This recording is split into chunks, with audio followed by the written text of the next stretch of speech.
Welcome to Brain Vision. This is chapter 27, problem number 44. We have two coils. One is carrying current, clockwise current. We call this coil A. When we have another coil that has current along the opposite direction, coil B. The magnetic field is out of the page. So the green is the magnetic field B. In part A, we are actually asked to determine the direction of the magnetic dipole moment vector. It's going to be equal to Ni times A, as you know. So from right-hand rule, by aligning your fingers along the direction of the current, your thumb is going to show the direction of the magnetic moment vector. So for A, then mu is into the page.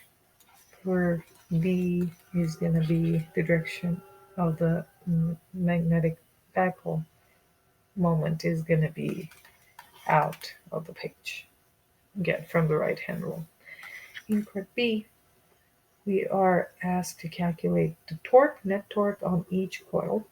So again, the magnitude of the torque in terms of the magnetic moment and the magnetic field is the vector product, cross product of mu and b vectors.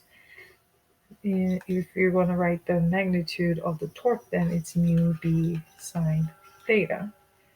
Then we're going to have to determine the angle between mu and b for each case. So for A, for example, we said that the direction of mu is into the page, but we know that the direction of B, sorry, I meant to make this green.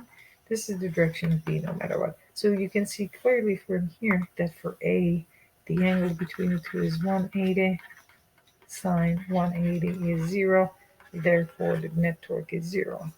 For B, it's a similar outcome because the angle between the two, they're parallel with respect to each other. The angle between the two is going to be 0. Sine 0 is going to give us 0. Therefore, the torque, net torque on the coil B is going to be equal to 0. In part C, we are asked to calculate the potential energy for each coil, mu dot B, right, using this formula. So again, mu B cosine theta. Then. Now we know the angle between mu and B, right? They're here. So for A, coil A, again, theta is 180, cosine 180 then is negative 1. So U is going to be negative mu B times negative 1, positive mu B for coil A then. For coil B, cosine, since the angle between them is 0, cosine 0 is going to give us positive 1. U is going to be equal to negative mu times B times positive 1. It's itself, right? So we have positive potential energy for coil A and negative potential energy for coil B. Now, in part D, we have this discussion about stable or unstable equilibrium. Just let me remind you what a stable equilibrium is.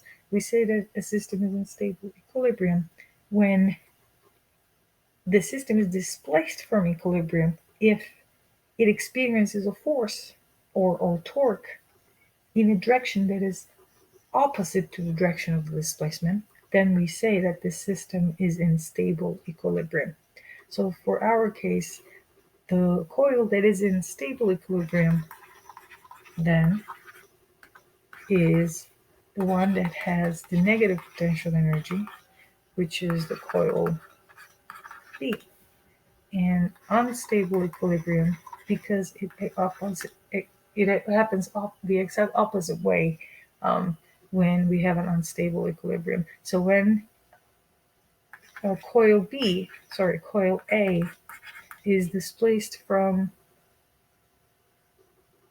equilibrium, it's actually not going to go back to its original rotation. On the contrary, it's going to be the it's going to be along the opposite direction.